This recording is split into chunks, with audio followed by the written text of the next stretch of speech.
Good afternoon. Welcome to Concord. Welcome to Sleepy Hollow Cemetery. I'm Dan Rowley, Highway and Ground Superintendent for the Town of Concord and Concord Public Works.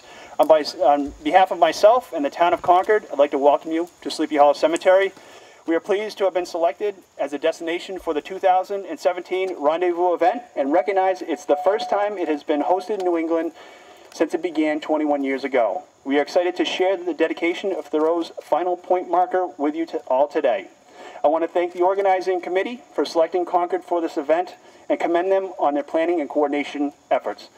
The cemetery committee was first contacted about this back in April of 2016. It has been an honor to work together to make this day possible. I'd like to introduce Tish Hopkins, our cemetery supervisor, to everyone.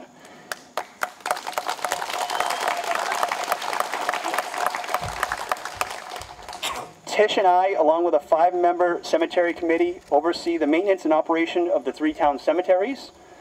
I'd like to note that Tish recently had her 30th anniversary as a Town of Concord employee and has worked in the 3 cemeteries, including Sleepy Hollow Cemetery, for all of those years. In addition to being an outstanding employee, she's an invaluable resource on the history of our cemeteries. If anyone has any questions relating to our cemeteries, please don't hesitate to contact her. Tish's email and phone number can be found on the Town of Concord's website. I was going to give her home phone number and personal cell phone, but maybe later. This is an exciting and excellent time to visit Sleepy Hollow Cemetery. We're proud of our efforts to preserve the historic landscape in Sleepy Hollow Cemetery and hope you can visit again in the future. Again, I'd like to welcome you, and at this time I'll introduce Gina Nason from the Cemetery Committee. As you all know, Henry David Thoreau belongs not just to Concord, nor just to the company of surveyors, though surely he does very much belong to both, but to so many other worlds, not the least of which was the company and world of his friends. As we look around us here on Author's Ridge, we see their graves nearby. Just a few feet away is Asa Bronson Alcott, father of Louisa May. Across the path here is buried Nathaniel Hawthorne and his wife, Sophia, for whom Henry David planted a vegetable garden as a wedding present. Henry used his surveyor's talents to lay that out, and that garden that is annually recreated there at the Old Manse, not a half-mile from here. His friend Emerson wrote one of Thoreau's virtues was his powerful arithmetic, which enabled him to pace 16 rods more accurately than another man can measure it by tape. In 1843, at age 26, Thoreau went for a while to live in New York, basing himself on Staten Island. He wrote his mother that apart from wandering about the fields and woods of the island until people took him for a surveyor, he had been making trips into the city, getting to know friends of Emerson who lived there. The pond known as Cat's Pond on the other side of this ridge is not there naturally, but was suggested by those who developed this cemetery, and it was laid out by a surveyor named Henry David Thoreau.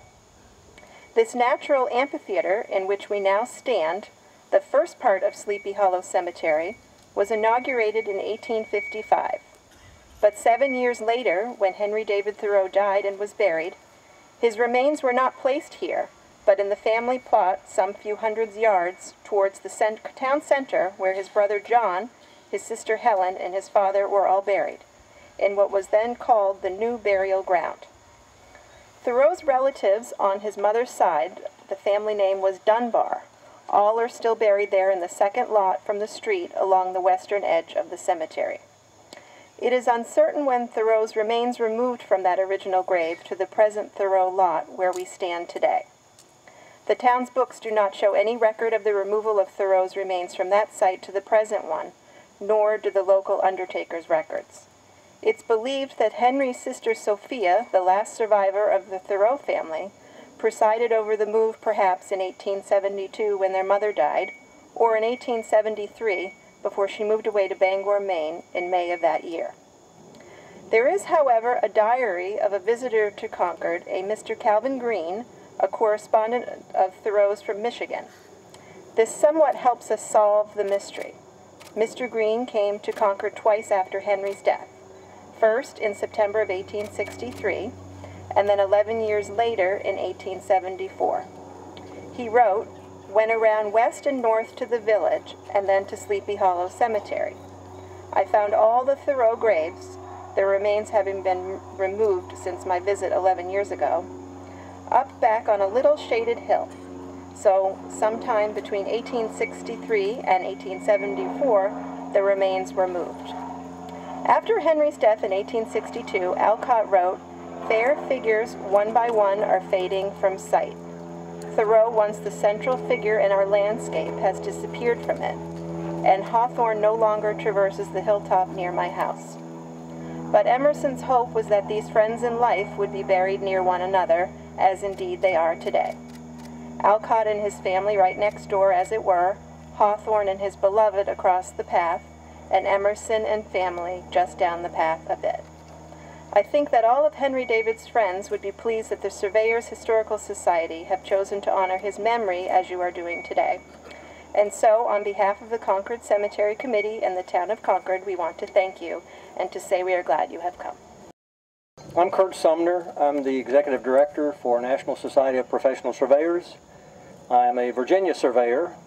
Obviously from my accent, you know I'm not from here. But I wanted to talk with you a little bit about the Final Point program itself. This program has been operating within NSPS through our foundation since 2003.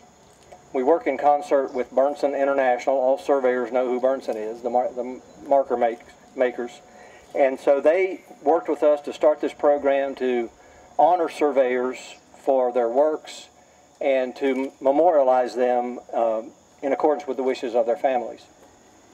To date, we're at somewhere around 200 Final Point markers. I regret to say that those numbers have been going up recently, but as you can look around and tell, we're getting older. So there's hopefully that some of us will get a marker for ourselves one of these days. I don't know. But one of the primary reasons for the Final Point program was to support scholarships. NSPS has a pretty strong scholarship program, and the one that is funded through some of the money that's taken from the Final Point program goes for that particular purpose.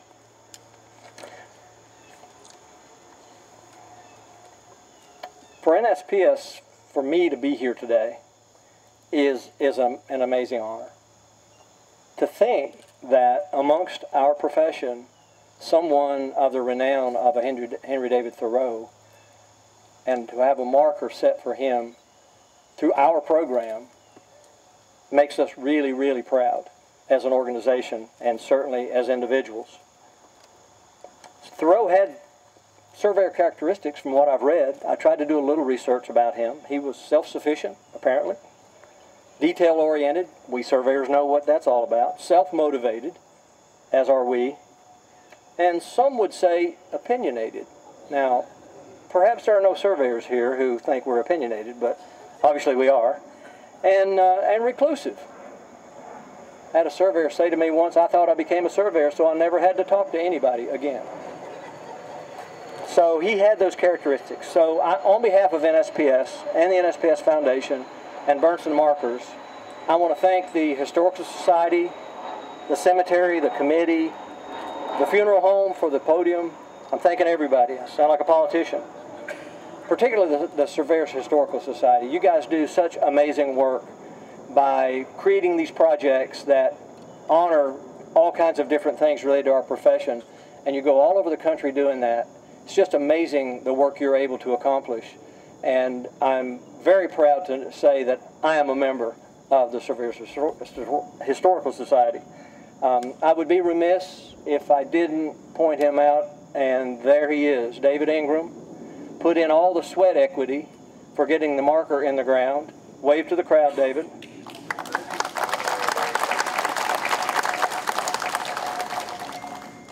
This event and the dedication of this marker will be a source of pride for the surveying profession and for our organization in perpetuity. Thank you all for being here today to honor Henry David Thoreau, and thank you all in the Surveyors Historical Society for the fabulous work you do.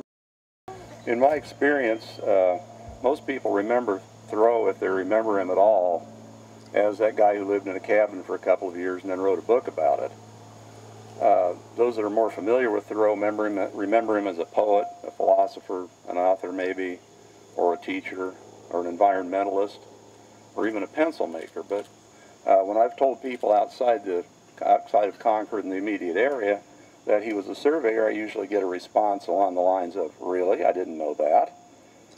As it happens, surveying was Thoreau's longest and steadiest occupation. His surveying career lasted from 1846 to 1860, just a year before his death. Actually, I think maybe 1861. I suspect that, like me, most of you came to surveying maybe by accident and then stayed because you found you liked it. It appealed to you for some reason. And personally, for me, it's the debunked concept of the left brain, right brain thing, where left brain is the logical, the rational, the reasoning aspect, and the right brain is the philosophical, the creative aspect.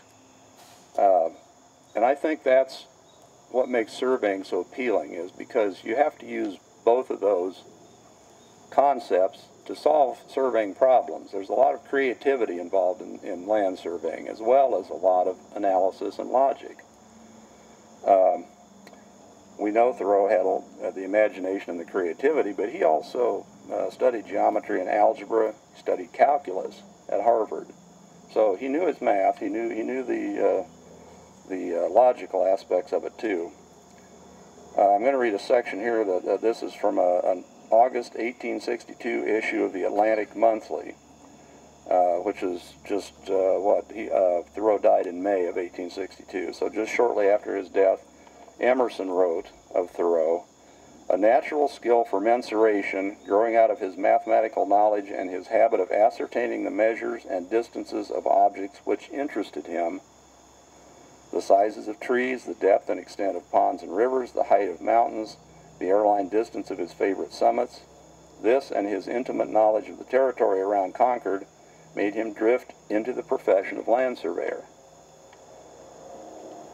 And I also went through, Kim, I think, has the links to the journals online.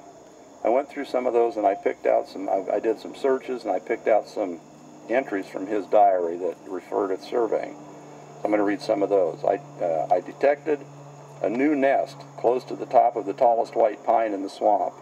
A crow circled, cawing about it within a gunshot. Then over me surveying, and perched on an oak directly over my head. So even when he's out surveying, he's observing nature. Who is the most profitable companion? He who has been picking cranberries and chopping wood all his days, or he who has been attending the opera all his days? I find when I've been building a fence or surveying a farm, these were the true paths to perception and enjoyment. Surveying on Colburn Place. It is suddenly cold. Pools frozen so as to bear your weight. And ground frozen so that it is difficult, if not impossible, to force down a stake in plowed ground. My first sight of snow this year I got as I was surveying about the 5th of November, up the gully snaking up from the Raritan River. It was a few flakes in the chilly air, which very few who were outside noticed at all. He noticed it. After spending 4 or 5 days surveying and drawing a plan incessantly, I especially feel the necessity of putting myself in communication with nature again to recover my tone, to withdraw out of the wearying and unprofitable world of affairs. And this is one of my favorites. As I am measuring along the Marlborough Road, a fine little blue slate butterfly fluttered over my chain.